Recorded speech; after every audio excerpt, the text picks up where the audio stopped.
नमस्ते. या व्हिडिओच्या माध्यमातून आपण बघणार आहोत ढाकोबा ट्रेकचा रूट कसा आहे. तर जुन्नर मार्गे आपण अंबोलीला यावं लागते. अंबोली हे पायथ्याचं गाव आहे, ज्या ठिकाणी आपल्याला राहण्याची आणि खाण्याची सोय होऊ शकते. हे अंबोली गाव आहे. अंबोली गावातून आपल्याला दोन ट्रेक करता येतात. एक आपल्याला दुर्ग ढाकोबा करता येतो, तसेच आपल्याला दाऱ्या घाट सुद्धा करता येतो. हा बघा दाऱ्या घाट आहे.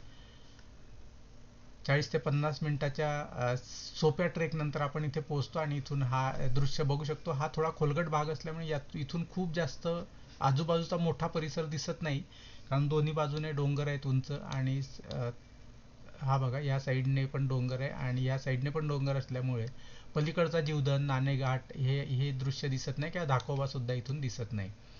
तर आपण ढाकोबाचा ट्रेक करताना ह्या मैदानात आल्यानंतर इथून दोन मार्ग जातात. एक दाऱ्या घाटकडे जातो आणि दुसरा हा ढाकोबाकडे जातो. तर बघा, ढाकोबा घाटकडे जाण्याचा स्पष्ट म्हणजे मोठा धबधबा हा या ठिकाणी आहे.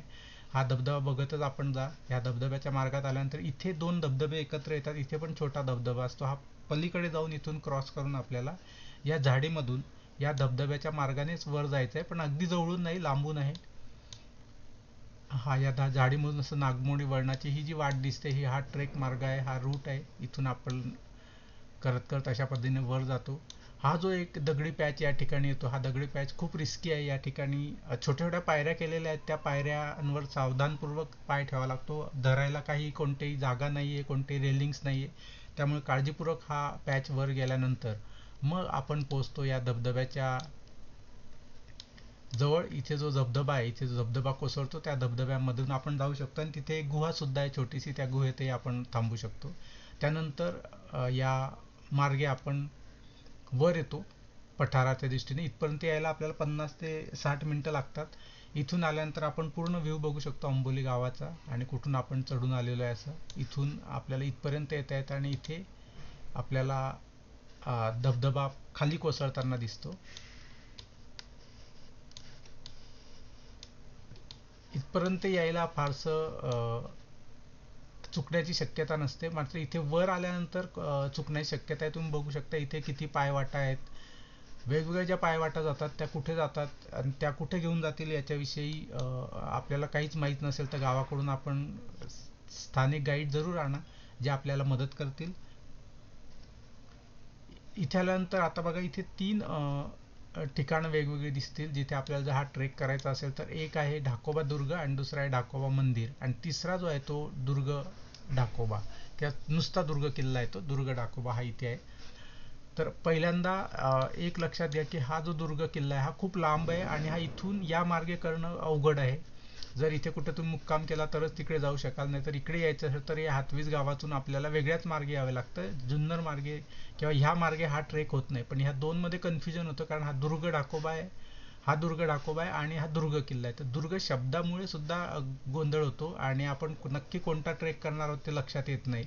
तर हा दुर्ग किल्ला वेगळा आहे आणि हा ढाकोबा दुर्ग वेगळा आहे. तर आता ढाकोबाहून करताना आपल्याला ह्या इथून पठारावर आल्यानंतर, धबधबा चढून वर आल्यानंतर इथपर्यंत यायला, ढाकोबापर्यंत यायला आपल्याला 40 ते 50 मिनिटापेक्षा जास्त वेळ लागतो. पूर्ण झाडीतून मार्ग आहे आणि भरपूर पायवाटा या ठिकाणी आहेत.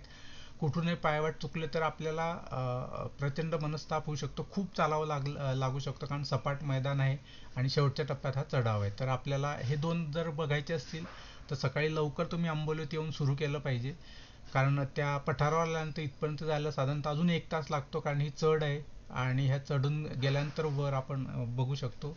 आणि वरून मात्र दृश्य जे दिसतं ते अतिशय सुंदर असतं. या ठिकाणी आपल्याला जीवधनगड दिसतो, नाणेघाट दिसतो. हा जीवधनगड आहे, इथे नाणेघाट आहे. तसं या बाजूला आपण जर बघितलं तर पूर्ण हा परिसर, खालचा परिसर लांबपर्यंत परिसर दिसतो. पावसाळ्यामध्ये अतिशय सुंदर दृश्य असतं आणि सप्टेंबरमध्ये सगळं सोनकी इथे पसरलेली असते. तर हे खूप सुंदर दृश्य या ढाकोबावरनं आपल्याला दिसू शकतं. इथून जी गोडपाण्याची नाळीचं जे दृश्य आहे ते सुद्धा थोडंफार इथून दिसतं. तर अतिशय सुंदर सह्याद्रीची डोंगर रांग या ढाकोबावरनं आपल्याला दिसू शकते.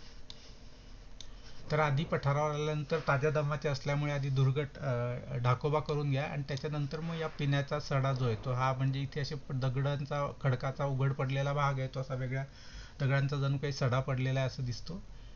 त्याच्यानंतर या चढानंतर मग इथे आपण हे ढाकोबाचं मंदिर बघू शकता. हे अतिशय निवांत शांत असं मंदिर आहे. इथे विहीर सुद्धा आहे. पिण्याची पाण्याची व्यवस्था इथे होऊ शकते.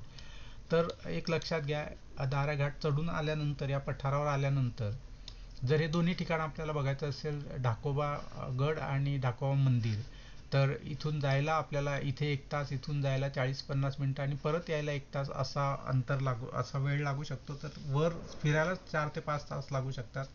पाण्याची सोय फक्त ढाकोबा मंदिरातच आहे, म्हणून पाणी जरूर आणलं पाहिजे आणि खाण्याचं सुद्धा साधन सामुग्री जरूर आणली पाहिजे आणि गाईड नक्की घ्या, नाहीतर चुकामुक झाली तर मात्र खूप. कारण आम्ही ज्यावेळेस गेलो होतो त्यावेळेस प्रत्येक मार्गावरून चुकलेले ट्रेकर्स आम्हाला दिसले होते. आमच्यासोबत गाईड असल्यामुळे आम्ही तो नक्की केला होता. आम्हाला एक ट्रेकर असे सुद्धा भेटले की त्यांना ह्या दुर्ग ढाकोबाला च्या ऐवजी त्यांना दुर्ग करायचा होता. त्यांनी मॅप बघितला आणि इथून ते जाण्याचा प्रयत्न करत होते, पण मॅपवर जरी जवळ दिसलं तरी ते प्रचंड लांब आहे. म्हणून एवढं कन्फ्युजन टाळा. दुर्ग किल्ला आणि दुर्ग ढाकोबा याच्यात कन्फ्युज होऊ नका. तुमच्या लक्षात आलं असेल बोलताना माझ्यात सुद्धा दुर्ग ढाकोबा आणि दुर्ग याच्यामध्ये कन्फ्युजन होत होतं. तर प्रत्यक्षातही त्या ठिकाणी खूप मोठी शक्यता असते चुकण्याची, मधून आपल्याला जाता येणार नाहीये. तर गाईड जरूर आणा आणि या पद्धतीने आपण हा ट्रेक पूर्ण करा. आपल्याला जर दोन्ही करायचे असतील, ढाकोबा आणि ढाकोबा मंदिर, तर एक 5 ते 6 तास वर चालण्याची तयारी ठेवा. तर त्यानंतरच आपण या ठिकाणी या ढाकोबाच्या ट्रेकसाठी या, किंवा फक्त यापैकी एकच केलं तरी सुद्धा चालणार आहे. जर आपली जशी उपलब्ध वेळ आणि क्षमता आहे त्याप्रमाणे आपल्याला हा ढाकोबाचा ट्रेक पूर्ण करता येईल.